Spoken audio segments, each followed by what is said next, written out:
Hello दोस्तों, आप सभी लोगों का स्वागत है विजडम हब स्टडी पर। इस वीडियो में हम कवर करेंगे बहुत ही महत्वपूर्ण टॉपिक जो कि हम डिस्कस कर रहे हैं यूपीएससी 2020 के प्रीलिम्स के लिए। तो हम इस वीडियो में देखेंगे 5 टॉपिक के ऊपर। तो इसमें रहेगा गोंडा जनजाति, बैगा जनजाति, स्टेपी ईगल, इरावदी डॉल्फिन और K4 परमाणु बैलिस्टिक मिसाइल। तो ये जो 5 टॉपिक हैं इनके ऊपर हम डिस्कस करेंगे क्योंकि ये बहुत ही महत्वपूर्ण है हमारे एग्ज़ाम को लेकर के। ये न्यूज़ में रहे हैं तो हम समझने की कोशिश करेंगे एक एक करके कि ये क्यों महत्वपूर्ण है हमारे एग्ज़ाम के लिए और अन्य जानकारियों के लिए भी। तो चलिए हम स्टार्ट करते हैं। तो देखिए, पहला है यहाँ पर गोंड जनजाति, मतलब गोंड ट्राइब। तो देखिए, गोंड ट्राइब की जब हम बात करते हैं तो गोंड जनजाति जो है विश्व की सबसे बड़ी आदिवासी समूहों में से एक है। यह भारत की सबसे बड़ी जनजाति है। इसका जो संबंध है भारत के जो प्राण द्रविड़ प्रजाति है इससे कहा जाता है, इसका संबंध समझा जाता है। अगर हम इनकी बात करें, जैसे कि आप तस्वीर में देख रहे होंगे, तो ये जो आप देख रहे हैं ये गोंड जनजाति के लोग हैं। ये गोंड जनजाति की महिलाएं हैं। तो इनकी त्वचा का रंग जो होता है ना, ये काला होता है। ये काले रंग की इनकी त्वचा होती है। बाल जो होते हैं, बाल भी काले होते हैं और इनकी जो ओंठ होती हैं वो मोटे होते हैं। नाक बड़ी व फैली हुई होती है। ये अलिखित भाषा, गोंडी भाषा बोलने का प्रयास करते हैं। मतलब ये जो भाषा बोलते हैं ये गोंडी भाषा बोलते हैं। इनका संबंध जो है द्रविड़ भाषा से है। तो ये कह सकते हैं कि ये जो लोग हैं ये साउथ इंडिया के टाइप में मिलते हैं। ये मतलब जो भारत का, मध्य भारत के बाद का जो हिस्सा है वहाँ से ये पाए जाते हैं। तो ये देखेंगे आप उसी प्रकार से कि ये जो मतलब ये जनजाति के जो लोग हैं ये मध्य प्रदेश, छत्तीसगढ़, महाराष्ट्र, आंध्र प्रदेश, गुजरात, झारखंड, कर्नाटक, तेलंगाना, उत्तर प्रदेश, बंगाल मतलब पश्चिम बंगाल और उड़ीसा में ये पाए जाते हैं। तो आपको ये लोकेशन पूरा याद रखना होगा कि किस क्षेत्र में, भारत के किस हिस्से में ये पाए जाते हैं। गोंड जनजाति जो है, इन गोंड जनजातियों में गोंड की 4 जनजातियों में विभाजित किया गया है। मतलब ये जो जनजाति है इसको भी 4 वर्गों में विभाजित किया गया है, जिसे राजगोंड कहा जाता है, माड़िया गोंड कहा जाता है, धुर्वे गोंड कहा जाता है और खतुलवार गोंड कहा जाता है। गोंड जनजाति का जो प्रधान व्यवसाय है, मतलब जो मुख्य व्यवसाय है, ये कृषि है। किंतु ये कृषि के साथ साथ पशुपालन भी करते हैं। इनका मुख्य भोजन जो है ये खाने में ये बाजरा का इस्तेमाल करते हैं, जिन्हें ये लोग 2 प्रकार से ग्रहण करते हैं, जिसमें से एक है यहाँ पर कोदो और दूसरी है कुदली। गोंडों का मानना यह भी है कि जो पृथ्वी, जल, वायु ये सब देवता हैं, इन्हीं के द्वारा ये जो पृथ्वी है संचालित की जाती है। अधिकांश गोंड हिंदू धर्म को मानने वाले हैं और ये जो जिस भगवान की पूजा करते हैं उन्हें ये 12 देव कहते हैं। जिनके अन्य नाम की अगर हम बात करें तो ये इस मतलब 12 देव को ये अन्य नाम श्री शंभु महादेव और परसापेन भी कहते हैं। भारतीय संविधान के अंतर्गत इन्हें अगर हम बात करें तो अनुसूचित जनजाति के रूप में अधिसूचित किया गया है, जो कि भारतीय संविधान के जो आर्टिकल 338A है इसमें इनके द्वारा इन्हें अनुसूचित किया गया है। और ये जो अधिकार होता है ये राष्ट्रपति के पास होता है।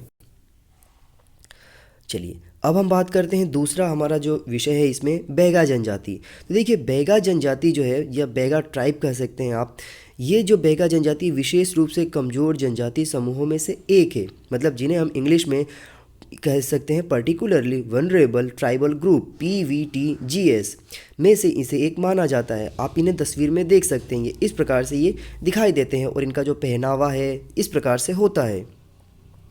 तो बैगा जनजाति मुख्य रूप से मध्य प्रदेश में पाई जाती है। मुख्य रूप से ये मध्य प्रदेश में पाई जाती है। तो ये जो MPPSC के प्रिपरेशन कर रहे हैं उनके लिए बहुत ही महत्वपूर्ण हो जाता है ये। तो ये तो मध्य प्रदेश में पाई जाती है, साथ में अन्य राज्यों में भी पाई जाती हैं, लेकिन वहाँ पर इतनी संख्या में नहीं मिलती हैं जितनी मध्य प्रदेश में मिलती है। तो ये अन्य राज्यों में छत्तीसगढ़, झारखंड, बिहार, उड़ीसा, पश्चिम बंगाल और उत्तर प्रदेश में भी ये निवास करते हैं। इनकी जो उपजातियाँ हैं, इनकी उपजातियाँ भी है। तो इनकी उपजातियों में बिजवार, नरोटिया, भरोटिया, नाहर, फिर इसके बाद राय भैना और कड़ भैना इनकी उपजातियां हैं। और ये जो उपजातियां हैं इनको बारे में मध्य प्रदेश PSC का जो एग्ज़ाम हुआ था 2020 में, इसमें एक सवाल पूछा गया था। तो आपको ये विशेष रूप से इनकी उपजातियों को भी याद रखना है। मैं एक बार और रिकॉल कर देता हूँ, बिजवार, नरोटिया, भरोटिया, नाहर, राय भैना और कड़ भैना। अगली जो है इसमें क्या है कि बैगा लोग बैगानी बोली बोलते हैं। ये बोली बोलते हैं, मतलब डायलेक्ट्स इनको कहा जाता है।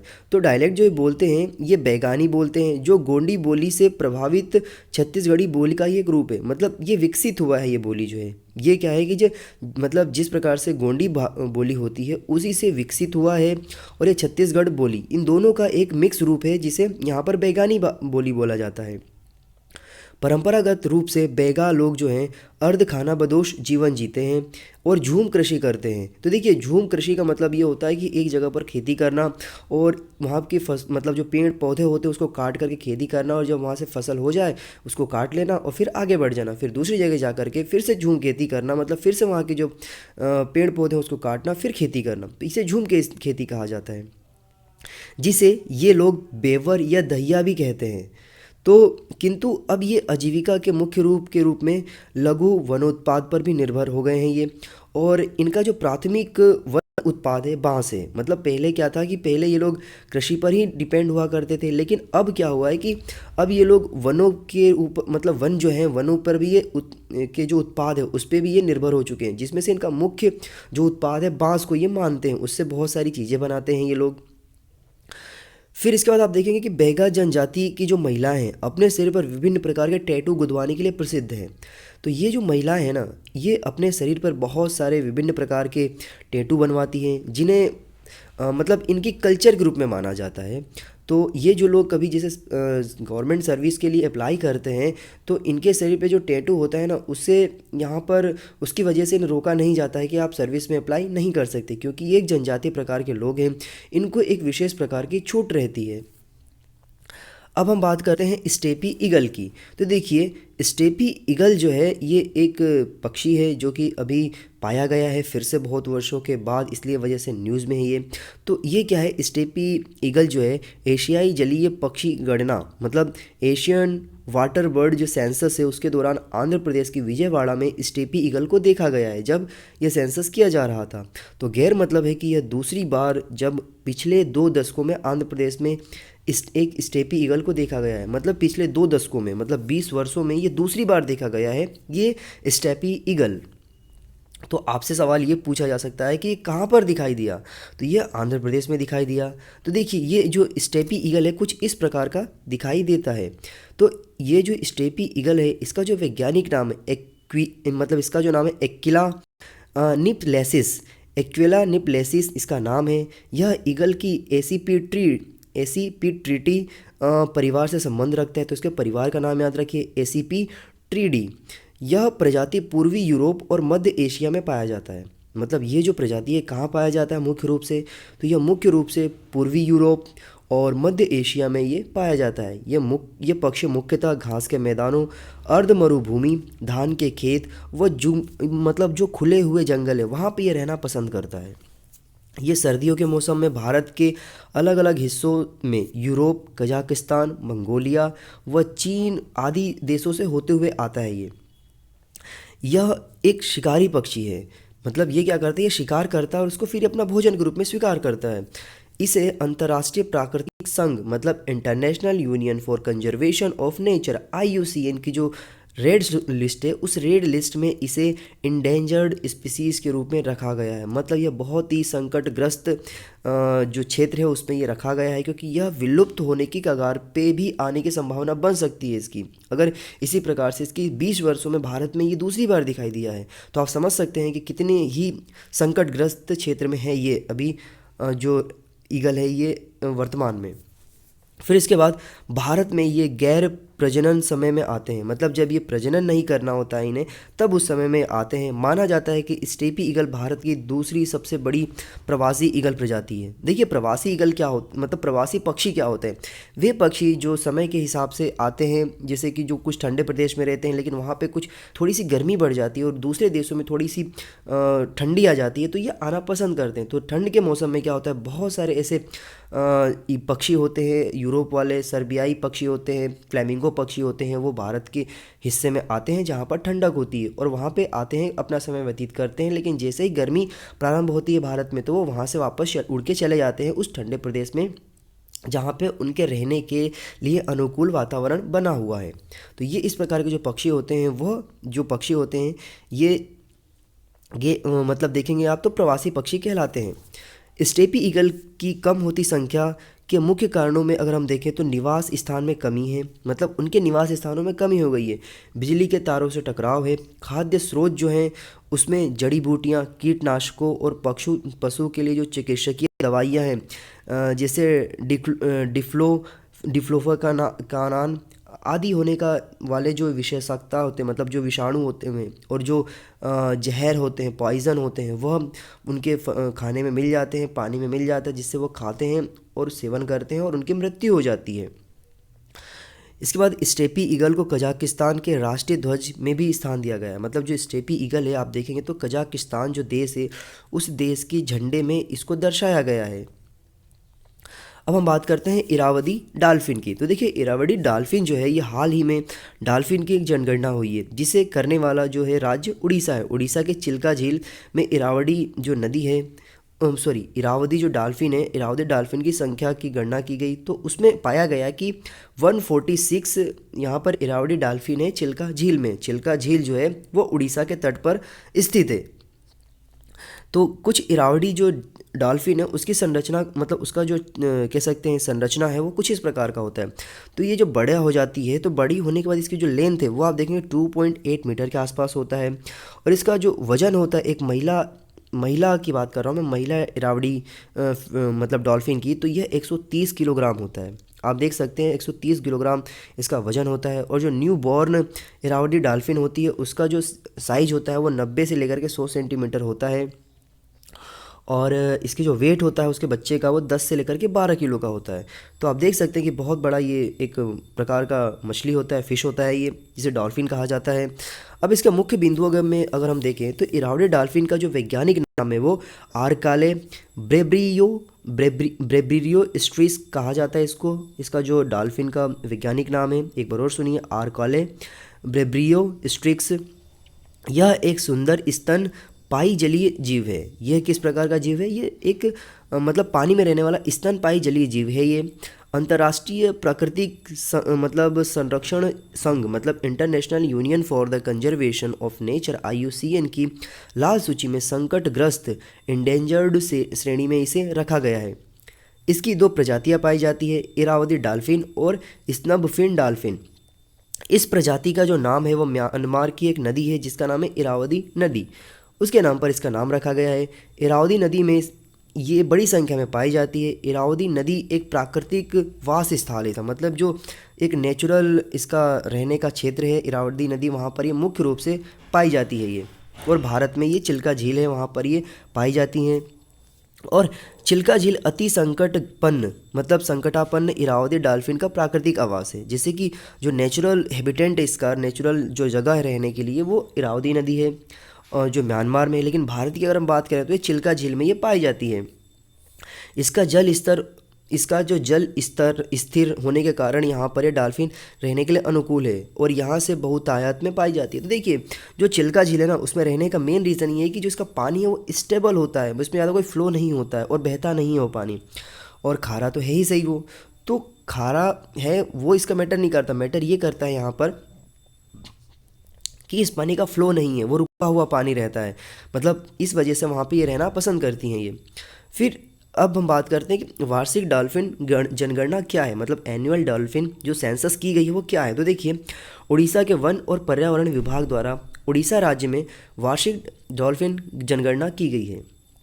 किस विभाग के द्वारा की गई है? तो उड़ीसा की जो वन और पर्यावरण विभाग है उसके द्वारा की गई है, भारत सरकार के द्वारा नहीं किया गया है। आपको विशेष रूप से याद रखना है, उड़ीसा की जो वन और पर्यावरण विभाग है उसके द्वारा ये किया गया है। तो डॉल्फिन की गणना में हाइड्रोफोन निगरानी तकनीक, हाइड्रोफोन मॉनिटरिंग टेक्निक का प्रयोग किया गया है। आपसे ये पूछा जा सकता है कि किस तकनीक का उपयोग किया गया, तो हाइड्रोफोन निगरानी तकनीक का यहाँ पर इस्तेमाल किया गया है। हाइड्रोफोन एक माइक्रोफोन है जिसे पानी के नीचे की आवाज़ को रिकॉर्ड करके वह सुनने के लिए इस्तेमाल किया जाता है। मतलब ये उसके द्वारा जो भी मतलब आवाज़ छोड़ी जाती है, जो भी उसके द्वारा मूवमेंट किया जाता है जिससे वहाँ पे वॉइस या नॉइस जनरेट होता है, उसके माध्यम से यहाँ पर गणना की जाती है। क्योंकि आप जा कर के बार बार तो काउंट करेंगे नहीं पानी के अंतर्गत, क्योंकि डेंजर भी होता है ये। तो देखिए, अब हम बात करते हैं K4 परमाणु बैलिस्टिक मिसाइल के बारे में। तो K4 परमाणु बैलिस्टिक मिसाइल है, इसको भारत ने इसका सफलतापूर्वक परीक्षण कर लिया है, जिसकी मारक क्षमता लगभग 3500 किलोमीटर के आसपास है, ऐसा इसका माना जाता है। तो इसके मुख्य बिंदुओं की अगर हम बात करें तो इसका परीक्षण रक्षा अनुसंधान और विकास संगठन मतलब defence research and development organisation DRDO के द्वारा किया गया है। कहाँ पर किया गया? तो ये आंध्र प्रदेश के विशाखापट्टनम तट पर जो जलमग्न पोंडून एक मतलब चपटी नाव है, वहाँ पर इसको रख करके किया गया था। तो ये जो क्षेत्र है कहाँ किया गया? तो आंध्र प्रदेश के विशाखापट्टनम का जो तट है वहाँ पर इसका परीक्षण किया गया है। एक पोंटून क्या होता है में परीक्षण किया गया, तो प्रक्षेपण परमाणु के लिए यह एक प्रक्षेपण जैसा ही होता है। ये मतलब एक प्लेटफॉर्म होता है, बनाया होता है पानी में, जहाँ पर इसका परीक्षण किया जाता है। इसे अरिहंत श्रेणी की परमाणु पनडुब्बी में तैनात किया जाएगा, जिससे पानी को मतलब भारत को समुद्र के अंदर में परमाणु हथियारों को लॉन्च करने की क्षमता प्राप्त होगी। तो ये किस प्रकार का रहेगा? तो भारत का जो परमाणु शक्ति है पानी के अंतर्गत, जो हमारे अरिहंत श्रेणी के परमाणु पनडुब्बी है, उनके लिए बहुत ही सुस्पष्ट तकनीक विकसित करके दिया गया है DRDO के द्वारा, जो कि भारत की जो रक्षा प्रणाली है उसको और मजबूत करता है। फिर भारतीय नौसेना के पास जो INS अरिहंत की जो एकमात्र ऐसी पनडुब्बी है जो भारत मतलब परमाणु क्षमता से लेस हो जाएगी। इसके बाद इससे पहले कि अगर हम बात करें तो K-15 सागरिका या फिर BO-5 मिसाइलें लेस हैं, जिसकी मारक क्षमता 750 किलोमीटर की थी। मतलब इससे पहले K-5 से पहले अगर हम बात करें, जो K-15 था, जिसे हम K-15 सागरिका कहते हैं, या फिर BO-5 मिसाइलें थी, ये सारी इनकी जो क्षमता थी वो बहुत कम थी, लगभग 750 किलोमीटर थी। लेकिन ये जो बनाया गया है K-5, इसकी जो मारक क्षमता है वो 3500 किलोमीटर है। मतलब आप समझ सकते हैं कि हम यहाँ से बैठे बैठे चाइना को भी पास पहुँचा सकते हैं। हमारी जद में चाइना भी आ जाएगा, पाकिस्तान तो वैसे आ ही जाएगा। तो आप देख सकते हैं कि कितना मजबूत और कितना इसने भारत को मजबूत किया है रक्षा के क्षेत्र में K-5 ने। फिर अगर हम K-5 नहीं, यहाँ पर K-4 है। K-4 के जो अन्य विशेषताओं की अगर हम बात करें तो इसे एंटी बैलिस्टिक जो मिसाइल डिफेंस सिस्टम ट्रैक नहीं कर सकता। मतलब क्या है कि जो एंटी बैलिस्टिक मिसाइल सिस्टम है वो इसे ट्रैक नहीं कर सकता, क्योंकि इसमें बहुत विशेष प्रकार से तकनीक का इस्तेमाल किया गया है। यह 200 किलोग्राम वजनी परमाणु हथियार ले जाने में सक्षम है। 200 वजन किलोग्राम का परमाणु ले जाने में सक्षम है ये। इस मिसाइल को चक्रीय त्रुटि प्रायिकता मतलब सर्कुलर एरर प्रोबेबिलिटी CEP चीन की जो मिसाइल की तुलना में ये बहुत कम है ये। इसके बाद चक्रीय त्रुटि प्रायिकता क्या होता है? देखिए, चक्रीय त्रुटि प्रायिकता मिसाइल की सटीक निर्धारित करती है। अर्थात चक्रीय त्रुटि प्रायिकता जो होती है जितनी कम होगी, मिसाइल का लक्ष्य भेदने की क्षमता उतनी ही सटीक हो जाती है। तो आप देख सकते हैं कि किस प्रकार से इसमें बहुत ही उच्च तकनीक का इस्तेमाल किया गया है, ताकि अच्छा से अच्छा तकनीक का इस्तेमाल करके इसको और सुदृढ़ बनाया जा सके। तो ये भारत की जो रक्षा प्रणाली है उसको और मजबूत करता है, और भारत की जो कह सकते हैं कि डिफेंस की जो क्वालिटी है उसको और इम्प्रूव करता है ये। तो दोस्तों, इसके माध्यम से मैंने ये वाला जो वीडियो है इसको मैंने कवर किया है। आई होप, मुझे उम्मीद है कि आप लोगों को ये जो तकनीक और जो भी इन्फॉर्मेशन मैं प्रोवाइड करा रहा हूँ डेली बेसिस पर, ये आपको बहुत ज़्यादा फ़ायदेमंद कर रहा होगा आपके UPSC के जो प्रीलिम्स और मेंस की प्रिपरेशन है उसके लिए भी। तो दोस्तों, ये जो वीडियो है आप लोगों को प्रतिदिन शाम को 7 बजे से 7:30 बजे के बीच में मेरे विजडम हब चैनल पर आपको अपलोड होके मिल जाया करेगा। आप इसे देखिए। आप लोगों से रिक्वेस्ट है कि आप जो हमारा चैनल है इसे सब्सक्राइब करिए। आप देखते हैं लेकिन सब्सक्राइब नहीं करते हैं, मुझे ऐसा पता चला है। तो मेरी उम्मीद आप सब लोगों से यही है कि जब भी मैं वीडियो अपलोड करूं तो आप लोगों के पास नोटिफिकेशन आ जाए, आप उसे देख लें और दोस्तों के साथ शेयर करें और सब्सक्राइब ज़रूर करें, ताकि ये मुझे एक मोटिवेशन मिले कि मैं जो काम कर रहा हूं उसको लेकर के आप लोगों को फ़ायदा मिल रहा है।